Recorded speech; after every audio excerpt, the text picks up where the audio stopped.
Well, hey guys, I'm back out at the stump.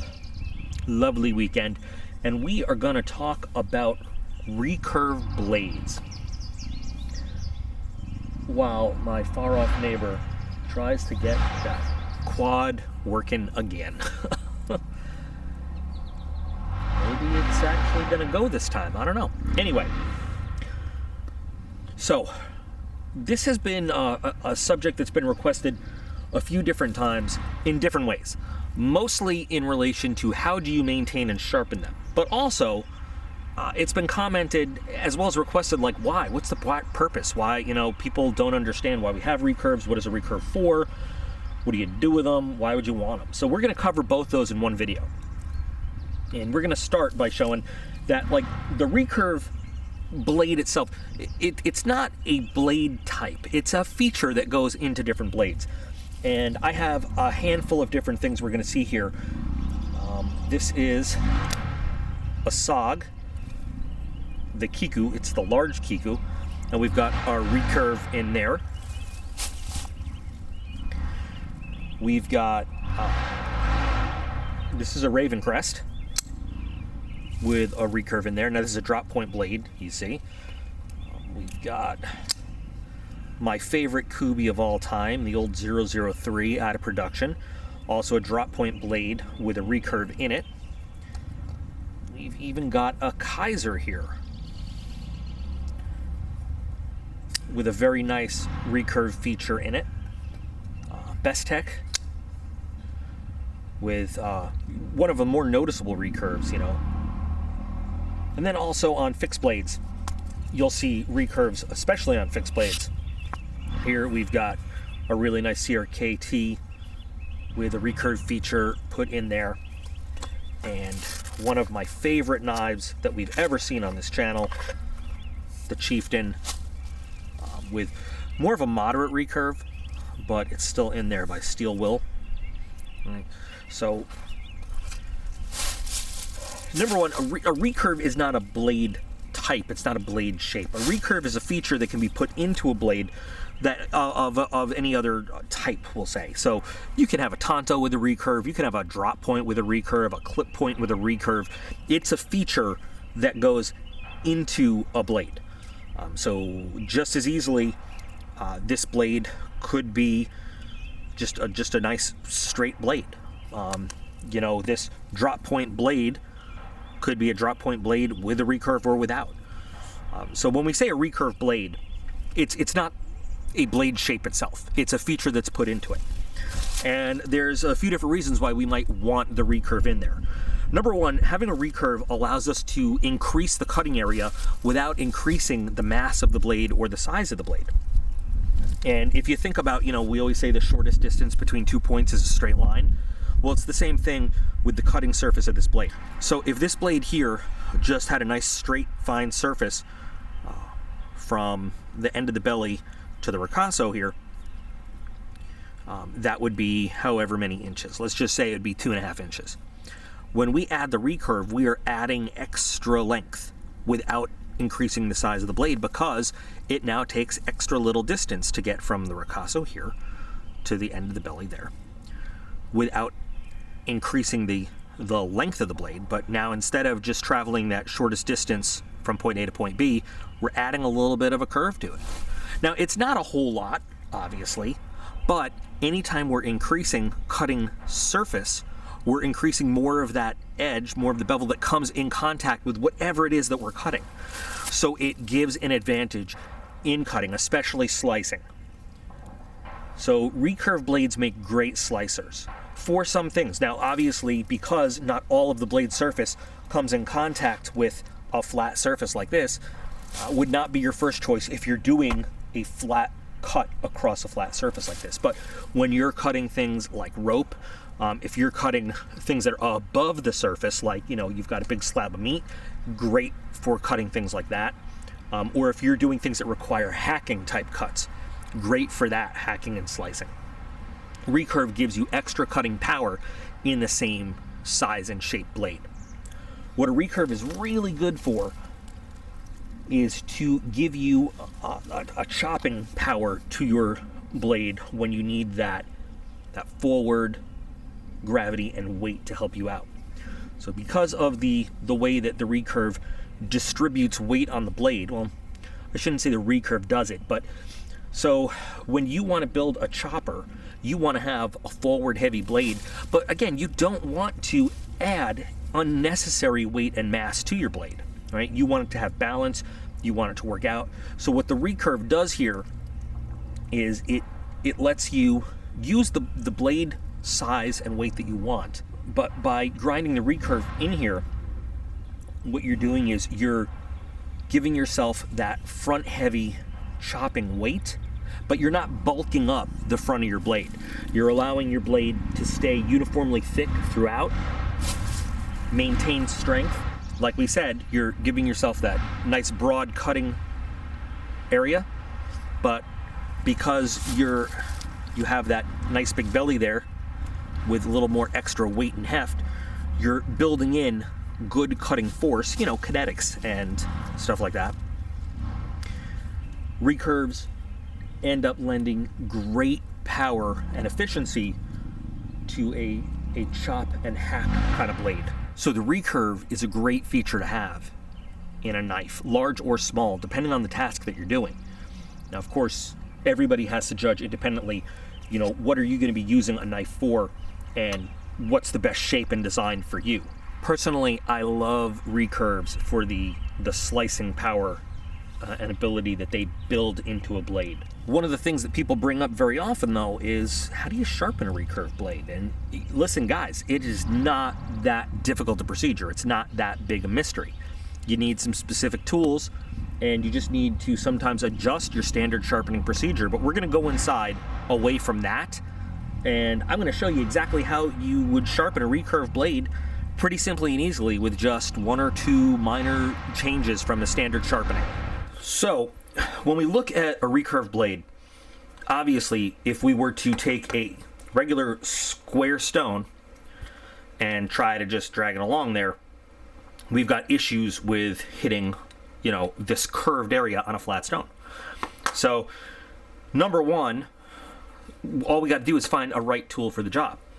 Now, there are those fancy sharpening sets that we can go to. So, for instance, Lansky, which I love using. Now, there are fancier, you know, once upon a time this was the top.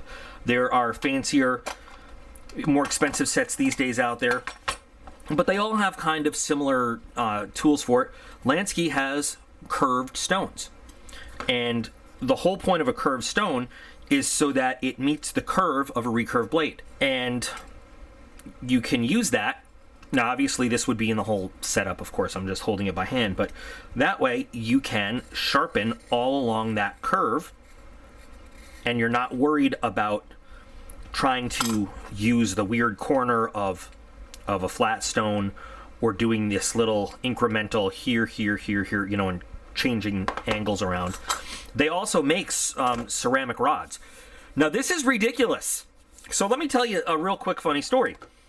So in order to prep for this video, I ordered, you know, standard size, like a 1/8 inch, maybe it was a 1/2 inch. I think it was an 1/8 of an inch ceramic rod from Amazon. And they packed it up with some other stuff, and it didn't come in a box. It came just wrapped in plastic. And ceramic is rather fragile. You know, makes a great knife edge for slicing stuff. But of course, if you drop ceramic, you don't treat it nicely, it can shatter. So they just wrapped this thing up in plastic and put it in a box with other boxes of stuff, and you know, I watched the Amazon guy just toss the box down, so of course it shattered, and I sent it back. And you guys know sometimes I just look at pictures online and I don't bother reading. So I just saw this one that looked a little bit bigger, and I said, oh, that's good, and I failed to read that it is a 1-inch diameter ceramic rod. So now I've got this giant club I could beat somebody to death with. But anyway, so any sharpening rod is good for a recurve blade. This one is fairly ridiculous, but it will work. And just like sharpening stones, ceramic come in different grades. They come in coarse, they come in fine. This is different than a butcher's steel, by the way. A butcher's steel is not for sharpening. A butcher's steel is for honing, which is taking an already sharpened knife and it's aligning the the particles on the edge. It's honing and sharpening are two different things, mind you. Now that goes back to my sharpening video, my big sharpening video, and I will put an end screen to that so you can, to the part 1, there's part 1 and part 2. To part 1 so you can get there. So a butcher's steel and a ceramic sharpening rod are two different things. But anyway, the point is, when you want to sharpen a recurve blade, it's not that complicated, and people, seem to think that it's like a whole mysterious skill. If you can sharpen a regular straight edge blade, you can sharpen a ceramic blade. You just need to adjust for the curve in the blade and use a curved sharpening tool so that you are making sure you want to keep it moving, of course, and you want to make sure that you're maintaining a constant angle across the whole path of sharpening so that you don't end up with an uneven blade. And that's all you got to do. Now, of course, this is an oversized, ridiculous-looking rod, but it works just like any other sized rod. So all you want to do is maintain that angle as you move and make sure that you're holding constant pressure on the sharpening rod. And you can see, it doesn't take a lot to run this recurve blade. You know what? Was I even getting that on camera? Let me make sure I get this on camera, that I'm actually looking up at the camera and not down at the knife. So all you have to do is be mindful of the constant pressure and the angle of the blade. And it's actually pretty easy. Now, it does feel a little bit different, but once you get used to it, it's really not that different at all from sharpening a regular straight edge knife. And you can pick up, there are some very cheap, if you look on Amazon, every company, every little cheap company makes a cheap recurve edge. You can pick up a cheap, I hate to use the term throwaway, but just a practice blade, just so you can practice a sharpening technique. These ceramic rods, the original one that I got just for the video was like $7 on Amazon. This big bulky one was like $12. The Lansky set, now of course when you get a sharpening system, all the little stones are a little bit more expensive. But the sharpening itself is, like I said, one more time, just putting it out there, it's not that different. It's slightly different feel because you have to adjust to, instead of being able to rest the whole edge on a nice flat surface, you've got much less surface contact at any one time. But you can do this. It's not that complicated a process. And it just takes a little bit of time. So I encourage you guys to, this is the only time I'll ever say that, buy yourself a piece of crap knife. Buy something really junky and shitty by M-Tech. Buy something that is, you're not gonna worry about if you mess it up. And then just practice with it, and you will get good. Recurves are, there are those power kind of standard, like the work sharp system, which a lot of people curse and say, oh, it sucks, it does this to your knives, it does that. It does this and that to your knife if you don't spend the time to learn how to use it. I have a work sharp, and when you actually dedicate the time to learn it, it works beautifully, but you have to spend a lot of time and 2 or 3 blades you don't really care about to learn how to use the thing. It will work on recurves as well, because it's all learning how to position the blade and hold the blade on that belt as it goes. So that works pretty well too. In fact, all of these, most recurves out of the factory are sharpened on some kind of belt when they come out.